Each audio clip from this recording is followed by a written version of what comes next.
Police station में किया है हंगामा। सूरजो को शक हुआ है कि घर वाले अचानक से मेरी शादी के पीछे क्यों पड़ गए हैं, वो भी सावली के साथ। नयनतारा सीरियल के आज रात के एपिसोड में आप सबको देखने को मिलने वाला है कि सूरजो बहुत ज़्यादा बेचैन है। घर आने के बाद एक तो उसको नयन मिल नहीं रही है, दूसरा सभी के सभी लोग ये कह रहे हैं कि डिवोर्स पेपर पर साइन करो, डिवोर्स पेपर पर साइन करो और सावली के साथ शादी कर लो। तो उसने बाबा को मना कर दिया है कि अब चाहे कुछ भी हो जाए मैं डिवोर्स पेपर पर साइन नहीं करूँगा। दूसरी तरफ नयन को लेने के लिए पहुंच जाते हैं विनोद काका। वो लेकर आ रहे होते हैं नयन को, तो रास्ते में गाड़ी खराब हो जाती है और दोनों को नीचे उतरना पड़ता है। आंधी तूफान भी अचानक से आने लगता है और उन दोनों को पैदल ही चलना पड़ता है क्योंकि आंधी तूफान की वजह से कोई भी गाड़ी आती जाती नज़र नहीं आ रही है। रास्ते में चलते चलते नयन का सिंदूर गिर जाता है, वो थोड़ी बेचैन सी हो जाती है।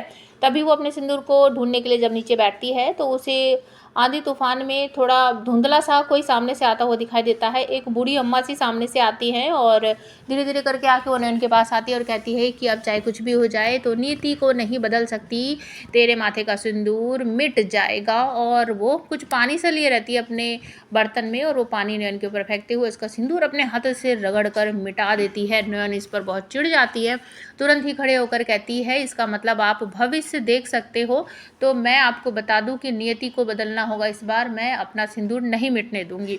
तो नयन मुस्कुराती है, सामने एक पेड़ रहता है, जाकर उसमें अपने सर को ठोकती है, बहुत जोर जोर से अपने सर को मारती है तो मतलब उसका ब्लड निकल जाता है। तो उसको ऐसा लगता है कि मेरे माथे पर सिंदूर लग गया है। ये देखने के बाद बूढ़ी अम्मा भी मुस्कुराती रहती है और विनोद काका को कुछ समझ नहीं आता कि नयन करने की कोशिश क्या कर रही है। खैर यहाँ से चलते चलते दोनों पहुँच जाते हैं पुलिस स्टेशन और नयन कहती है काका आप यहीं रुको, मैं अंदर जाकर बात करके आती हूँ। तो नयन अपना चेहरा ढक लेती है और पुलिस स्टेशन में अंदर जाकर पुलिस बाबू से मिलने की कोशिश करती है, लेकिन लेडी कांस्टेबल जो होती है वो मना कर देती है कि ऐसे नहीं, कोई भी कहीं से भी घुसकर आ जाएगा, अभी तुम्हें इंतजार करना पड़ेगा, सर अभी किसी से नहीं मिलेंगे। तो नयन उनसे बचते बचाते सीधा पहुंच जाती है केबिन में पुलिस इंस्पेक्टर के और अपना मुंह उनको खोलकर दिखा देती है। वो समझ जाते हैं ये वही इंस्पेक्टर है जो नयन की बातों पर यकीन करते हैं कि नयन भूतों को देख सकती है और उनकी मदद कर सकती है। तो बाकी सबको कह देते हैं वो कि अच्छा ठीक है मैं देख लूँगा, आप लोग सब बाहर जाओ। तो नयन बताती है कि आपको मेरा काम करना पड़ेगा, मुझे मारने की कोशिश की गई है लेकिन मैं उस घर में ज़रूर जाऊंगी, लेकिन सूरज बाबू को ये एहसास दिलाना है कि मैं मर चुकी हूँ। तो पुलिस इंस्पेक्टर कहते हैं वो सब तो ठीक है लेकिन मैं करूँगा क्या, ये सब यकीन दिलाने के लिए कि मेरी साड़ी है सूरज बाबू को दिखा देना, कह देना कि मैं डूब के मर गई हूँ, मेरी लाश सड़ बढ़ गई है, कुछ भी बोल देना आप। बिल्कुल वैसा ही होता है। पुलिस इंस्पेक्टर तुरंत ही पहुंच जाते हैं परी महल और वहां जाकर सूरज को साड़ी देते हुए कहते हैं कि आपकी पत्नी जो थी वो पानी में डूबकर मर गई है, बॉडी बिल्कुल उसकी फूल फाल सी गई थी, चेहरा बिल्कुल बेकार हो गया था, कोई भी उसे पहचान नहीं रहा था, मुझे ये साड़ी मिली है, आप इसे देखकर पहचान सकते हो ना कि ये आपकी पत्नी की ही है, मिसेस सेन गुप्ता की ही है। तो सूरजो कहते हैं कि हाँ ये नयन की ही है।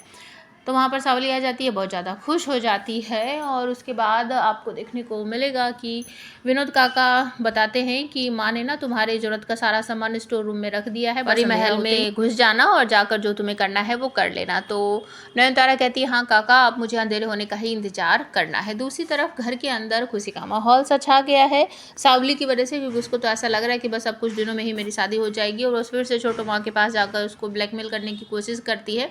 छोटो माँ अपने पहले की समय की बात याद कर रही है, जब इस घर में ललिता माँ थी उस समय की बात याद कर रही है कि वो किस तरीके से मेरा ध्यान रखती थी, मेरा बेबी आने वाला है, इस बात को लेकर वो कितनी खुश थी, वो सारी बातें याद कर रही है।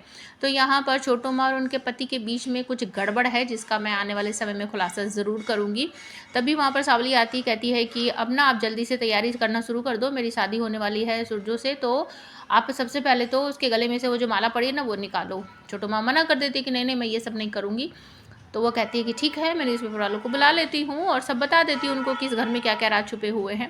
तो छोटो माँ कहती है कि नहीं नहीं रुक जाओ, 1 मिनट रुक जाओ। सूरजो वहाँ पर आ जाता है और उसके गले से माला खींच कर चली जाती है चुपचाप। सूरजो को शक हो जाता है कि ये सब क्या हो रहा है, मुझे कुछ समझ नहीं आ रहा। छोटो माँ भी इस सावली की बात क्यों मानने लगी, कब से मानने लगी, मतलब कुछ गड़बड़ ज़रूर है इस घर में कि सावली को देखकर सभी लोग घबरा से जाते हैं और जो सावली चाहती है वही सब लोग करने लगते हैं। और सावली फिर से सूरजो के गले पड़ती है, कहती है कि हम हनीमून पे कहाँ जाएंगे, तो मुझे कौन सी साड़ी दिलवाओगे, इस तरह की बातें